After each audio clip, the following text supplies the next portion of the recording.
Myself, Alex Crook, joined this week by Darren Ambrose, who's used to spending international breaks on the sofa. How are you? It's a cheap dig straight away. Yeah, I've just woken up from the sofa actually after the snore fest that I thought was the England game, to be honest. You weren't impressed? Not really. A game boring that had two moments of excellence in it by Bukayo Saka. Yeah, I thought his goal was incredible. What an international break it's been for him. 2 wins out of 2, though, for England. Difficult game in Italy on paper. They came through that okay live on talkSPORT in midweek. They beat the Italians by 2-1. 2-0 against Ukraine today. Both goals scored in the first half. Harry Kane with the opener. Brilliant finish, as you heard from your match commentator there, Jim Proudfoot, from Saka for the second goal. But actually, I was getting texts from a couple of England regular watchers that I know saying, I'm going home in the second half. Same old Southgate. It's a bore fest, and that's how you saw it after half-time as well. I did, yeah, but they got the job done, and that's what you have to do. I don't really like qualifiers. I know they're needed, but you go into, if you're England in particular, apart from the last few tournaments, well, look, we've gone far. We haven't gone far enough, in my opinion. I still feel the quality we have in the team, we should have won a trophy in the last few tournaments, but we almost go through every qualifying stage winning them all.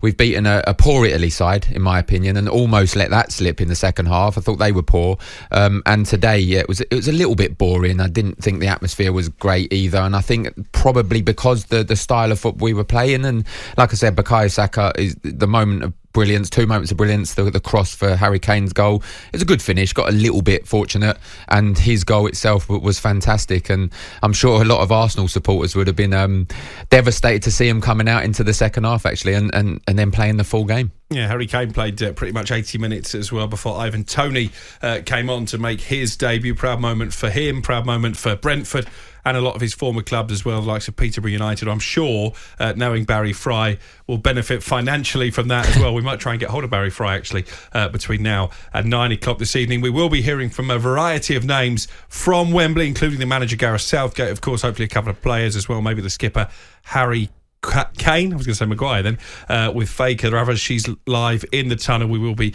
reacting to that as we make our way towards 9 o'clock. Get your texts coming in. Bukayo Saka, player of the season for you, or does Erling Haaland simply have to get the award because of the sheer volume of goals that he scored? It's Saka for me, Darren Ambrose. It's not you, it's Bukayo Saka. And the reason for that is I know that Erling Haaland is going to break every goal-scoring record under the sun. He is an absolute freak of nature when it comes to scoring goals, but he's joined a team in Manchester City who are already established at the top of the tree. They're used to winning Premier League titles. They want to challenge and hopefully win the Champions League.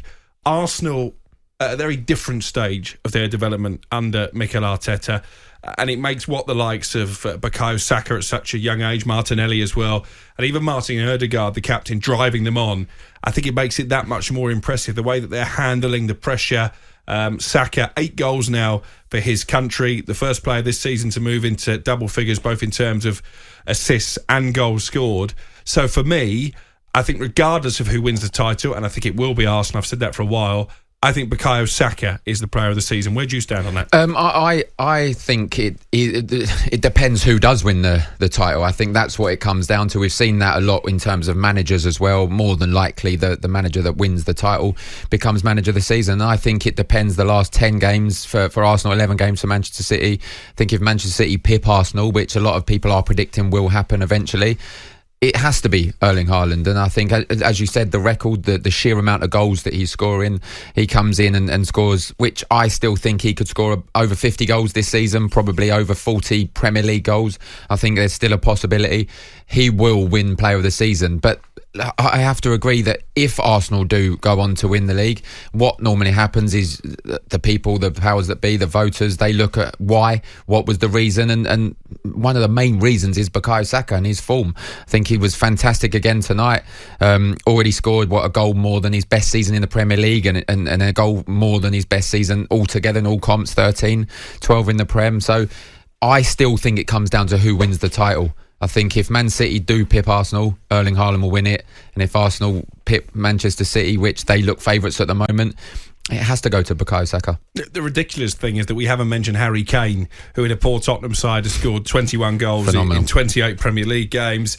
smashing records for England. 54 goals, became the record Three Lions goal scorer in midweek, promptly made it 55 today. Is there a danger, because we almost become blasé about Harry Kane scoring goals, that we, as England fans, we take him for granted? Absolutely, of course. So you still see people doubting Harry Kane and questioning. A lot of it is to do with trophies and team trophies.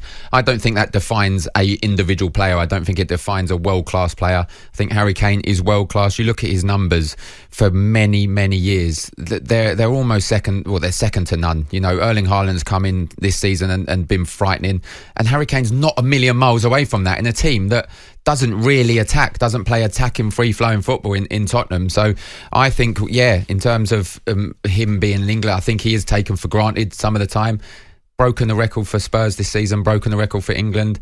He'll go on, for me, to score 75, 80 goals for England if he continues, because you can't see at the moment another young player forward that's going to break into the team and push Harry Kane aside. So I think he'll get to 75, 80 goals. A couple of people taking issue with you about Italy being a poor side. England hadn't won on Italian soil since Jimmy Greaves scored the winner back in 1961. We know about the fervent nature of the home crowd in Naples. I think England still deserve a bit of credit for going there. Actually, I felt like they won quite easily.